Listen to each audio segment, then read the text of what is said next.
حاضرین گرامی، یہ دنیا جب اللہ رب العالمین نے اس دنیا کو وجود بخشا تو اللہ رب العالمین نے اس دنیا میں کئی قانون بنائے، شریعت نافذ کی، احکام و فرامین بتلائے۔ اللہ کے قانونوں میں، قانون قدرت میں، قانون شریعت میں ایک قانون یہ بھی ہے کہ اللہ رب العالمین نے درجہ بندی رکھی ہے۔ اللہ نے کسی کو بلند رکھا ہے، کسی کو پست رکھا ہے، کسی کو عزت دی ہے، کسی کو ذلیل کیا ہے، کسی کو مالدار بنایا ہے، کسی کو محتاج بنایا ہے۔ یہ سلسلہ اللہ رب العالمین نے کائنات کی ہر چیز میں رکھ دیا ہے۔ کسی کو افضلیت دی، کسی کو اس کے ماتحت رکھا۔ ہم غور کریں، جبریل علیہ السلام ہزاروں لاکھوں انگنت فرشتوں کے سردار ہیں۔ اللہ رب العالمین نے کئی فرشتوں کا جو ہے آپ کو اکیلا سردار متعین کیا ہے۔ انسانوں میں ہم غور کریں، اشرف المخلوقات ہے، اشرف المخلوقات میں اللہ رب العالمین نے ہم کو خیر الامت قرار دیا۔ خیر الامت میں اللہ رب العالمین نے ہم سے زیادہ فضیلت صحابہ کرام کو عطا فرمائی۔ صحابہ سے زیادہ فضیلت اللہ نے رسولوں کو، نبیوں کو، پیغمبروں کو عطا فرمائی۔ ان رسولوں، نبیوں، پیغمبروں میں اللہ نے رسولوں کو ممتاز درجہ عطا کیا۔ پھر رسولوں میں 5 اولو العزم پیغمبر، اللہ رب العالمین نے ان کو بہت زیادہ عزم و حوصلے والا بتایا، ان کے مقام کو بلند کیا۔ ان 5 لوگوں میں اللہ نے فرمایا اس میں 2 میرے دوست ہیں، 2 خلیل ہیں، سیدنا ابراہیم علیہ السلام اور محمد صلی اللہ علیہ وسلم۔ ان دونوں میں اللہ رب العالمین نے نبی اکرم صلی اللہ علیہ وسلم کو فرمایا کہ تم بنی آدم کے، بنی نوع انسان کے سب کے تم سردار۔ ایک حدیث میں اللہ کے رسول نے فرمایا انا سید ولد آدم، آدم علیہ السلام کی جتنی بھی ذریت ہے ان تمام کا میں سردار ہوں۔ اللہ نے فرشتوں میں بھی درجہ بندی رکھی، انسانوں میں بھی درجہ بندی رکھی۔ آپ غور کیجئے، ہر چیز میں آپ کو درجہ بندی نظر آئے گی۔ اللہ نے عظیم مخلوق پانی کو پیدا کیا، ان تمام پانیوں میں اللہ رب العالمین نے آب زمزم کو ایک عظیم اللہ رب العالمین نے مرتبہ عطا فرمایا ہے۔ اسی طرح جیسے اللہ رب العالمین نے دیگر مخلوقات میں درجہ بندی رکھی ہے، اللہ نے مہینوں میں بھی درجہ بندی رکھی ہے۔ اور ایک مہینے کو اللہ رب العالمین نے منتخب کیا جسے ہم ماہ رمضان کے نام سے جانتے ہیں۔ جب یہ مہینہ آنے والا ہوتا ہے تو اس کی عظمت بتانے کے لیے، اس کی برکت بتانے کے لیے، اس کی سعادت، اس کی فضیلت بتانے کے لیے اللہ کے رسول صلی اللہ علیہ وسلم اپنے صحابہ کے مجموعے کو خطاب کر کر کہتے ہیں اتاکم رمضان شہر المبارک، کہ تمہارے پاس ایک بابرکت مہینہ، ایک مبارک مہینہ ماہ رمضان، رمضان المبارک کا مہینہ آنے والا ہے۔ پھر اس کی فضیلتیں بتاتے ہوئے اللہ کے رسول صلی اللہ علیہ وسلم کہتے ہیں کہ جب یہ مہینہ شروع ہوتا ہے اللہ رب العالمین کے حکم سے جتنے بھی بڑے بڑے شیاطین ہوتے ہیں یا جنوں کے جو سرغنے ہوتے ہیں، رب العالمین ان تمام کو قید کر لیتا ہے۔ عمومی طور پر ہماری نمازوں میں خلل، ہماری عبادتوں میں خلل، ہمارے صدقہ خیرات میں، ہماری ہر نیکی میں جب ہم کرنے کے لیے آگے بڑھتے ہیں، غرض وہ 2 رکعت کی شکل میں کیوں نہ ہو، جب ہم 2 رکعت پڑھنے کے لیے کھڑے ہوتے ہیں، سورہ فاتحہ پڑھتے رہتے ہیں، ہمارا دماغ کہیں اور چلا جاتا رہتا ہے۔ ہم کوئی اور سورہ پڑھتے رہتے ہیں، ہمارا دماغ گھر کی طرف، کاروبار کی طرف چلا جاتا ہے۔ وہ جاتا نہیں ہے، شیطان ہمارے ذہن کے ساتھ کھیلتا رہتا ہے۔ حاضرین گرامی، ہم کوئی بھی عبادت کریں، ہم اپنے جیب سے پیسہ نکال کر اللہ کی راہ میں خرچ کرنے کا جذبہ رکھتے ہیں، مگر اس درمیان میں شیطان آ جاتا ہے اور ہمارے ساتھ کھیل لیتا ہے، اور جب اللہ کی راہ میں خرچ کرنا چاہتے ہیں ہمارے مسائل کو، پریشانیوں کو ذکر کر کر اس پیسے کو پھر ہمارے جیب میں رکھ دیتا ہے۔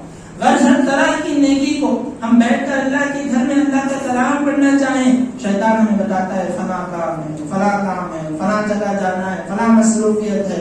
اللہ رب العالمین نے اس ماہ رمضان میں سب سے بڑی ہمیں جو اہمیت اور فضیلت ہمیں بتلائی ہے کہ ہمارا جو سب سے بڑا اور 24 گھنٹے ہمارے پیچھے رہنے والا جو دشمن ہوتا ہے وہ قید کر دیا جاتا ہے۔ اب ہم اطمینان سے عبادتیں کر سکتے ہیں، اطمینان سے تلاوت قرآن کر سکتے ہیں، اطمینان سے رب کو راضی کرنے کی کوششیں کر سکتے ہیں۔ پھر دوسری چیز اللہ کے رسول صلی اللہ علیہ وسلم نے بتلائی کہ اس میں جتنے بھی جہنم کے دروازے ہوتے ہیں ان تمام دروازوں کو رب العالمین کے حکم سے بند کر دیا جاتا ہے۔ حاضرین گرامی، ہم میں ہر ایک کی کوشش یہ ہوتی ہے، ہر ایک کی بھاگ دوڑ یہ ہوتی ہے کہ وہ کسی طرح جہنم سے نجات پا جائے، کسی طرح جہنم سے بچ جائے۔ ہماری جتنی بھی ایکٹیویٹیز ہوتی ہیں، جتنے بھی ہمارے اعمال ہوتے ہیں، کوششیں ہوتی ہیں، بس یہی کہ ہماری گردنیں جہنم سے آزاد ہو جائیں۔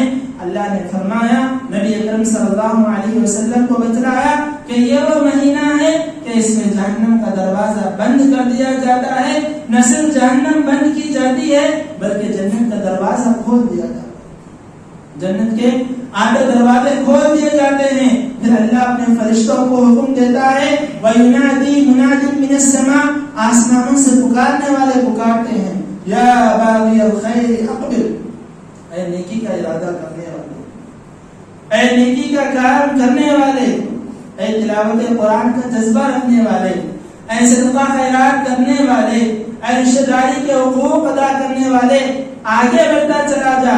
یہ مہینہ ہے نیکیاں کرنے کا، جو نیکیاں تجھ کو نظر آتی ہیں وہ نیکیوں کو کرتا چلا جا۔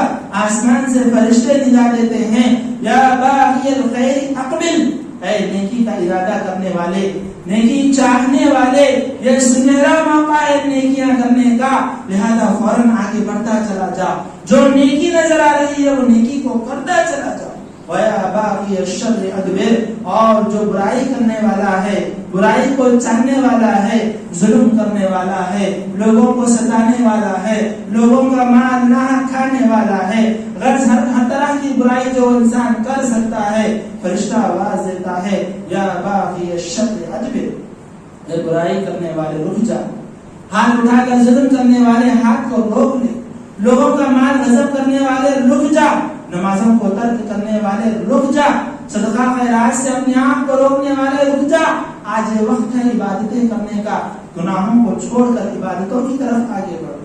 اور اس حدیث کا آخری ٹکڑا جو ہے، اللہ کے رسول صلی اللہ علیہ وسلم نے فرمایا، وَفِي كُلِّ لَيْلَةٍ لِلَّهِ وَالْتَقَاءَ مِنَ النَّارِ، رمضان المبارک کی ہر رات ایسی رات ہوتی ہے کہ اللہ رب العالمین کئی ایسے لوگوں کو جن کے متعلق یہ فیصلہ ہو چکا تھا کہ جہنمی ہیں، یہ موجب جہنم ہے، مورد جہنم ہے، ایسے لوگوں کو اللہ رب العالمین جہنم سے نکال کر جنت میں ڈالے۔ کیسے؟ ان لوگوں کے متعلق بشارت ہے، ان لوگوں کے متعلق یہ خوشخبری ہے جو صبح سے اپنے رب کو راضی کرنے کی فکر میں لگے ہوئے رہتے ہیں۔ وہ روزہ رکھ کر، وہ تلاوت قرآن کر کر، وہ نمازیں پڑھ کر، وہ صدقہ خیرات کر کر، وہ اپنا دن ایسے مزین کر لیتے ہیں، اپنے دن کو ایسے گزارنے کی کوشش کرتے ہیں کہ رات ہوتے ہوتے وہ بندہ جو جہنم کا مستحق تھا، اللہ اس پر رحم کھا کر اس کو جنتی بنا دے۔ حاضرین گرامی، اللہ رب العالمین نے نبی اکرم صلی اللہ علیہ وسلم کے ذریعے اس ماہ مبارک کی ہمیں اور بھی بہت ساری فضیلتیں بتلائی۔ اس کی فضیلت یہ نہیں ہے کہ جب رمضان المبارک آتا ہے تو اللہ رب العالمین موسم میں تبدیلیاں کر دیتا ہے۔ اس کی فضیلت یہ نہیں ہے کہ جب رمضان المبارک آتا ہے تو ہمارے لیے جنت سے من و سلوہ نازل ہو جاتا ہے۔ اس کی فضیلت اس کے اعمال کی وجہ سے، اس کی فضیلت اس میں عبادتیں جو اللہ رب العالمین نے بتلائی ہیں اس وجہ سے ہیں۔ رمضان ماہ مبارک ہے اس لیے کہ اللہ نے اس میں قرآن کو نازل کیا ہے۔ ماہ مبارک ہے اس لیے کہ ایک بندہ رمضان میں ایک حرف پڑھتا ہے، عام دنوں میں اس کو 10 نیکیاں ملتی ہیں، تو اس رمضان المبارک میں اس کو 100 نیکیاں، 1000 نیکیاں، 10,000 نیکیاں، لاکھوں کروڑوں نیکیاں اللہ رب العالمین اس کے جذبے اور تقوی کے ساتھ حساب سے عطا کرتا ہے۔ یہ رمضان المبارک کھانے، کھلانے، پینے، پلانے، پہننے، اوڑھنے کی وجہ سے ممتاز مبارک نہیں ہے۔ یہ رمضان المبارک اس اعتبار سے مبارک ہے کہ اللہ رب العالمین اس رمضان میں کئی جہنمیوں کو جو جہنم رسید ہونے والے تھے، ان کی کوششوں سے، ان کی کاوشوں سے اللہ کو جہنم سے نکال کر جنت کا مستحق بنا دیتا ہے۔ حاضرین گرامی، یہ رمضان المبارک اگر مبارک ہے اس کی عبادتوں کی وجہ سے، اس کی ریاضتوں کی وجہ سے، اس کے اعمال کی وجہ سے۔ آپ غور کیجئے، ایک عام آدمی اگر عام ایام میں ایک روزہ رکھتا ہے، نفل روزہ اگر رکھتا ہے، اللہ کے رسول صلی اللہ علیہ وسلم نے فرمایا من صام للہ یوما، جو کوئی اللہ کا بندہ اللہ کے لیے ایک دن روزہ رکھتا ہے، بعدہ اللہ عنہ النار 70 خریفا او کما قال، کہ اللہ کے رسول صلی اللہ علیہ وسلم نے فرمایا کہ جو بندہ ایک دن اللہ رب العالمین کے لیے روزہ رکھتا ہے، نفل روزہ، اللہ رب العالمین اس کے چہرے سے جہنم کو 70,000 سال کی مسافت دور کر دیتا ہے۔ ایک نفل روزہ اللہ رب العالمین کے پاس اتنی اہمیت کا حامل ہے کہ ایک بندہ جب روزہ رکھتا ہے اللہ رب العالمین 70,000 سال کی مسافت تک اس کو جو ہے جہنم سے دور کر دیتا ہے۔ اور جب بات فرض روزے کی آتی ہے، رمضان المبارک کے روزوں کی آتی ہے، حدیث قدسی میں اللہ رب العالمین کہتا ہے کل عمل ابن آدم لہ الا الصوم، ابن آدم کا ہر عمل اس کے لیے ہے، ہو سکتا ہے کہ اس میں ریاکاری آ جائے، نماز ہے ریاکاری آ سکتی ہے، صدقہ خیرات ہے دیتے ایک ہیں دکھاتے کئی سارے لوگوں کو ہے، ہو سکتا ہے اس میں ریاکاری آ جائے، ہم جو افطار پارٹی کرتے ہیں نیت ہماری ہے لوگوں کے سامنے واہ واہ حاصل کریں، ہو سکتا ہے اس میں ریاکاری آ جائے، اس کا ہر عمل اس کے لیے ہے سوائے روزے کے، اس لیے فإنه لی، روزہ وہ میرے لیے رکھتا ہے، وأنا أجزي به، اور میں ہی اس کو بدلہ دینے والا ہوں۔ سوچنے کا مقام ہے کہ ایک آدمی جب بدلہ دینے کا وعدہ کرتا ہے اس کی حیثیت کو دیکھنے کی ہم کوشش کرتے ہیں۔ ایک آدمی اگر 1000-2000 کا مالک ہے، وہ اگر ہمیں بدلہ دے گا تو 10 روپے 20 روپے کی شکل میں بدلہ دے سکتا ہے۔ ایک آدمی لاکھ روپے کروڑ روپے رکھنے والا ہے تو 1000-2000 جیسی اس کی استطاعت ہو اس حساب سے وہ بدلہ دے گا، مگر ایک شخصیت، ایک ذات مبارکہ جس کے زمین ہے، جس کے آسمان ہیں، جس کی جنتیں ہیں، جس کے ہر کائنات کی ہر ذرہ اس کا ہے، وہ کہتا ہے کہ یہ بندہ روزہ میرے لیے رکھ رہا ہے اور میں اس کو بدلہ دینے والا ہوں، تو سوچنے کا مقام ہے کیسا بدلہ ہوگا۔ بادشاہوں کا بادشاہ، خالق کائنات ہے، مالک ارض و سماوات ہے، وہ وعدہ کرتا ہے کہ تو جو روزہ رکھ رہا ہے یہ میرے لیے رکھ رہا ہے، بدلہ میں دینے والا ہوں۔ غور کیجیے اللہ کیسا بدلہ اس کو عطا۔ حاضرین گرامی، یہ رمضان المبارک کا مہینہ، برکتوں کا مہینہ، رحمتوں کا مہینہ، مغفرتوں کا مہینہ شروع ہوتا ہے، شروع ہوتے ہوتے ہوتے ہوتے جب 20ویں دن تک پہنچتا ہے، 20 روزے گزر جاتے ہیں، 21ویں تاخرات جب آتی ہے، 10واں جو آخری 10 دن کے ہوتے ہیں، یہ 10 دن ایسے ہوتے ہیں کہ اللہ کے رسول صلی اللہ علیہ وسلم ویسے تو پورے رمضان میں محنت کرتے تھے، کوشش کرتے تھے، عبادتیں کرتے تھے، مگر جب آخری عشرہ آ جاتا تھا، عائشہ رضی اللہ عنہا بیان کرتی ہیں شدہ میزرہ ہو، آپ اپنی کمر کستے تھے۔ کمر کسنے کا مطلب یہ ہے کہ ایک بڑے کام کی طرف جا رہے ہیں، ایک اہم کام اب مجھے کرنا ہے۔ احیا لیلہ، راتوں کو جاگتے، ایقظ اہلہ، اپنے گھر والوں کو بھی جگاتے۔ کس مقصد سے جگاتے؟ کہ یہ رمضان کا آخری عشرہ ہے۔ ایک بات تو یہ ہے کہ اب رمضان چلا جانے والا ہے، جتنی ہو سکے عبادتیں کرنی ہیں، جتنا ہو سکے رب کو راضی کرنا ہے، جتنا ہو سکے نام اعمال کو بھر دینا ہے، جتنا ہو سکے اللہ رب العالمین کی جنت کو حاصل کرنے کی کوشش کرنا ہے۔ یہ وہ نبی ہیں جن کے اگلے پچھلے تمام گناہوں کو اللہ نے معاف کر دیا ہے۔ وہ راتوں کو جاگتے تھے، عبادتیں کرتے تھے، تلاوت قرآن کرتے تھے، صدقہ خیرات کرتے تھے، ہر عبادت کو کرنے کی کوشش کرتے تھے، اور ان عبادتوں میں یکسوئی لانے کے لیے آخری عشرے میں اللہ کے رسول صلی اللہ علیہ وسلم اعتکاف پر بیٹھ جایا کرتے تھے۔ آخری عشرے میں مسجد سے چمٹ جاتے۔ اعتکاف کا مطلب یہ ہوتا ہے کہ کسی چیز کو چمٹ جانا، چپک جانا۔ اللہ کے رسول صلی اللہ علیہ وسلم مسجد میں اعتکاف کر لیتے تھے اور جم کر اللہ رب العالمین کی عبادت کیا کرتے تھے، کیونکہ یہ آخری عشرہ ایسی برکت اور خیر من الف شہر، 1000 مہینوں سے زیادہ، ہو سکتا ہے 2000 مہینے ہوں، ہو سکتا ہے 10,000 مہینے ہوں، ہو سکتا ہے 1,00,000 مہینے ہوں، اس کی تعداد اللہ نے متعین نہیں کی، بس یہ بتلایا کہ 1000 مہینوں سے زیادہ افضل ہے۔ کس اعتبار سے افضل ہے؟ اس میں گھنٹوں کا پیریڈ بڑھ جاتا ہے یا اس میں کچھ کمیت بدل جاتی ہے؟ نہیں، اس میں کیفیت یہ ہوتی ہے کہ ایک بندہ اگر اس میں روپیہ خرچ کرتا ہے گویا اس کو 1000 مہینوں تک روپیہ خرچ کرنے کا ثواب ہے۔ ایک اللہ کے ایک لفظ کو اگر پڑھتا ہے، قرآن کو پڑھتا ہے، اللہ رب العالمین اس کو 1000 راتوں تک پڑھنے کا ثواب عطا کرتا ہے۔ کسی ایک مظلوم کی مدد کر دیتا ہے، کسی ایک بیوہ کا سہارا بنتا ہے، کسی ایک مسکین کی مدد کر دیتا ہے، 1000 مہینے، لاکھوں مہینے، اللہ ہی بہتر جانتا ہے اس کی تعداد کیا ہے، اتنے عرصے تک اللہ رب العالمین اس کو اجر و ثواب عطا کرتا رہتا ہے کہ تم نے اتنا لمبا کام کیا. لیلۃ القدر خیر من الف شہر. یہ مہینہ اس لیے بھی برکت کا مہینہ ہے کہ اللہ رب العالمین نے اس مہینے میں لیلۃ القدر کو رکھا ہے, قدر والی رات کو رکھا ہے. اور یہ نام کسی انسان کا دیا ہوا نہیں ہے, بلکہ اللہ نے خود فرمایا کہ یہ لیلۃ القدر ہے, قدر والی رات ہے. قدر کے ہونے کی وجہ بھی بتلائی ہے کہ پہلی وجہ یہ ہے کہ ہم نے اس میں قرآن کو نازل کیا. قرآن بڑا قدر والا کلام ہے, اور اس قدر والے کلام کو دنیا میں نازل کرنے کے لیے ہم نے اس دن کو منتخب کیا کہ ہم نے قرآن کو اس میں نازل فرمایا.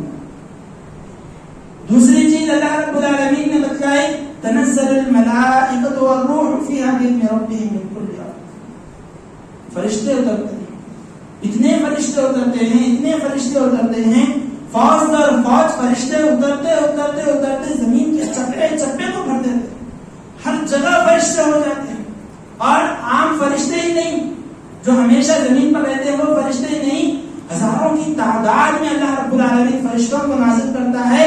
اور خاص بات یہ ہوتی ہے کہ وہ فرشتہ جو انبیاء کے پاس آیا کرتا تھا, موسیٰ علیہ السلام, عیسیٰ علیہ السلام, نبی اکرم صلی اللہ علیہ وسلم, ابراہیم علیہ السلام کے پاس جو فرشتہ آیا کرتا تھا, جبریل امین, جبریل علیہ السلام, وہ فرشتے بھی نازل. آپ جبریل امین آپ خود بذات خود نازل ہوتے ہیں. اور تنزل الملائکۃ والروح فیہا بإذن ربہم من کل امر. آئندہ سال تک جتنے معاملے ہونے والے ہیں, تقدیر کے جو فیصلے, ویسے تو اللہ نے تقدیر کو پہلے لکھ دیا ہے, مگر تقدیر کے کون سے پہلو اس سال میں ہونے والے ہیں وہ تمام کو اللہ رب العالمین فرشتوں کے ذریعے سے اس کو مرتب کر دے. سلام ہی حتی مطلع الفجر. یہ رات اس وقت تک باقی رہتی ہے جب تک فجر کی اذان نہیں ہو جاتی. حاضرین, بتلانا مقصود یہ ہے کہ یہ مہینہ بڑا افضل مہینہ ہے, اس کی راتیں بڑی افضل راتیں ہیں, اس کے دن بڑے افضل دن ہیں. یہ کوئی نئی بات نہیں ہے یا کوئی نئی حدیث نہیں ہے, باتیں وہی ہیں جو ہم پہلے سے سنتے آئے ہیں. مگر سوال یہ ہے کہ ہماری تبدیلیاں کہاں پر ہیں. رمضان آیا, رمضان چلا گیا, کیا ہمارے اندر کوئی تبدیلیاں آ رہی ہیں؟ رمضان کا 20 حصے گزر چکے ہیں, 10 حصے باقی ہیں, کیا ہمارے اندر کوئی تبدیلی آئی ہے؟ ہمیں بعض لوگ ہیں جو 3 روزے رکھتے ہیں, شروع کے بڑے روزے, اس کے بعد ان سے روزے چھوٹ جاتے ہیں. بعض لوگ ہیں جو 10 دن کی تراویح پڑھ لیتے ہیں, اس کے بعد قرآن مکمل ہو گیا, اس کے بعد ان کی تراویحیں چھوٹ جاتی ہیں. بعض لوگ ایسے ہیں جو راتوں کو جاگتے ہیں شب قدر کو تلاش کرنے کے لیے, اور ان کو کیا سمجھ میں آتا ہے نہیں معلوم کہ سڑکوں پہ شب قدر کو تلاش کرتے ہیں. ان کو ہوٹلوں میں, بریانیوں میں جو ہے شب قدر نظر آتی ہے, وہ اس میں جا کر تلاش کرنے کی کوشش کرتے ہیں. ان کو اپنے گھروں میں, اپنے ٹی ویوں میں جو ہے لیلۃ القدر نظر آتی ہے, وہ اس میں جا کر اس کو تلاش کرنے کی کوشش کرتے ہیں. 4 ساتھی سڑک پر بیٹھ جاتے ہیں اور وہ سیاسی امور پر گفتگو کرتے ہیں, اور ان کو اس میں شب قدر نظر آتی ہے. حالانکہ ہمارے لیے اللہ رب العالمین نے ہزاروں کی تعداد میں فرشتے نازل کیے ہیں, اور فرشتے ہم کو دیکھ رہے ہیں, ہماری عبادتوں کو دیکھ رہے ہیں. ویسے وقت میں جب اتنا معزز وقت ہے, اتنا محترم وقت ہے, ہمیں اللہ کے گھروں میں رہ کر اللہ کی عبادتیں کرنا چاہیے, اللہ کے کلام کو پڑھنا چاہیے, اپنے آپ کو تھکانا چاہیے. ہم اپنے کام کرتے ہوئے تو ہمیشہ تھکتے رہتے ہیں, دنیاوی کام ہوتے ہیں, صبح جاتا ہے آدمی, شام تک کرتا رہتا ہے, تھک کر آتا ہے تو گھر کو سو جاتا ہے. کبھی عبادتوں میں بھی اپنے آپ کو تھکانا ہے. کھڑے ہو گئے اللہ کی راہ میں, اتنی نمازیں پڑھتے جا رہے ہیں کہ اللہ اس میں سے کوئی ایک نماز قبول کر لے اور ہم کو جنت مل جائے. ہم قرآن پڑھ رہے ہیں, سمجھتے جا رہے ہیں, کوشش کر رہے ہیں, کہیں اللہ رب العالمین اس کوشش کے سبب ہم کو جنت عطا کرے. یہ کوشش ہونی چاہیے. رمضان آیا, لیلۃ القدر آ رہی ہے, تو لیلۃ القدر کو مسجد میں آ کر تلاش کرو, قرآن میں تلاش کرو, اپنی نفل نمازوں میں تلاش کرو, جو دروس ہو رہے ہیں ان میں تلاش کرنے کی کوشش کرو. راستوں میں, گلیوں میں, گھروں میں, ہوٹلوں میں, یا اور کہاں کہاں ہوتا ہے جہاں پر ہم تلاش کرنے کی کوشش کرتے ہیں, ایسے وقت میں اگر ہم وہاں پر رہے, سوچئے ہزاروں سال ہم ہوٹلوں میں گزارنے کے برابر, ہزاروں سال ہم سڑک پر گزارنے کے برابر ہو گئے, ہزاروں سال ہم جو ہے مسجد کے باہر کھڑے ہو کر گفتگو کرنے میں گزارنے میں ہو گئے. بڑے افسوس کا مقام ہوا. محمد بن منکدر رحمہ اللہ جو اسلاف میں سے بہت بڑے عالم گزرے ہیں, وہ علی سرر متقابلین. قرآن کی ایک آیت ہے، اس کی تفسیر بیان کرتے ہوئے کہتے ہیں کہ کل قیامت کے دن جنتی جب جنت میں چلے جائیں گے، جہنمیوں کو جب جہنم میں ڈال دیا جائے گا، اس وقت ایک جنتی اپنے جنت سے نکل کر دوسرے جنتی کے پاس جائے گا اور اس کے پاس بیٹھے گا، گفتگو کرے گا، پوچھے گا کہ کون سی نیکی تھی جس کی وجہ سے اللہ نے تم کو جنت میں داخل کیا. تو وہ کہے گا کہ میں راستے سے جا رہا تھا، ایک تکلیف کا جو ہے پیڑ تھا جو لوگوں کو اس کی ٹہنی تکلیف دے رہی تھی، میں نے اس کی ٹہنی کو ہٹا دیا، اللہ کو عمل بڑا پسند آ گیا، اللہ نے مجھے جنت دے دی. دوسرا کہے گا کہ میں راستے سے جا رہا تھا، کتے کو میں نے پانی پلا دیا، اللہ کو عطا بڑی پسند آ گئی، اللہ نے جنت دے دی. تیسرا کہے گا میں نے پتھر ہٹا دیا راستے سے، اللہ کو عطا بڑی پسند آ گئی، اللہ نے جنت دے دی. پانچواں کہے گا کہ دینی مجلس بیٹھی ہوئی تھی، ذکر کی مجلس چل رہی تھی، میں جا کر اس میں بیٹھ گیا، میری مغفرت ہو گئی، اللہ نے مجھے جنت عطا کر دی. اب غور کیجئے، ہمارے پاس ایسا کون سا عمل ہے جس کے بارے میں ہم یہ سوچ سکتے ہیں کہ ہاں یہ عمل ہے، اللہ اس کو دے کر مجھے جنت عطا کر دے؟ کون سا ایسا عمل ہے جس پہ ہم ایسے عمل کرتے آ رہے ہیں، مداومت کے ساتھ مسلسل پیہم وہ عمل کرتے آ رہے ہیں، اور ہمیں امید ہے کہ ہاں وہ عمل ہے جس کے ذریعے سے اللہ رب العالمین میری مغفرت فرمائے؟ ہماری نمازیں ہیں، ہمارے روزے ہیں، ہمارے صدقہ خیرات ہیں. اللہ کے رسول صلی اللہ علیہ وسلم نے جہاں یہ بتلایا کہ ایک روزہ ایک انسان کو ہزاروں سال جہنم سے دور کر سکتا ہے، وہیں پر ایک اور حدیث اللہ کے رسول نے فرمائی، رب صائم لیس له من صیامه الا الجوع والعطش. بہت سارے روزے دار ہوتے ہیں، ان کے روزے سوائے بھوک و پیاس کے ان کو کوئی فائدہ نہیں پہنچاتے. کیا مطلب؟ صبح اٹھی، سحری کر لیے، اس کے بعد پھر اپنی روٹین پہ لگ گئے، ان کے اندر کوئی تبدیلی نہیں آئی. روزے کا تعلق جتنا جسم سے ہوتا ہے، اس سے زیادہ انسان کے دل سے ہوتا ہے. انسان کا دل نرم ہونا چاہیے، انسان کا دل اللہ کی عبادتوں کی طرف آنا چاہیے. اگر یہ تبدیلی نہ آئے، رب صائم لیس له من صیامه الا الجوع والعطش. بہت سے روزے دار کون؟ اللہ کے رسول صلی اللہ علیہ وسلم کہتے ہیں سچی بات ہے کہ ان کے بھوکے رہنے، ان کے پیاسے رہنے کے علاوہ ان کے روزے سے ان کو کوئی فائدہ نہیں ہے. غور کیجیے، یہ مقام غور کرنے کا مقام ہے. 20 دن گزر گئے، 10 دن بھی گزر جائیں گے. کیا یہ 20 دن میں سے گزرے ہیں جیسے نبی نے بتلایا؟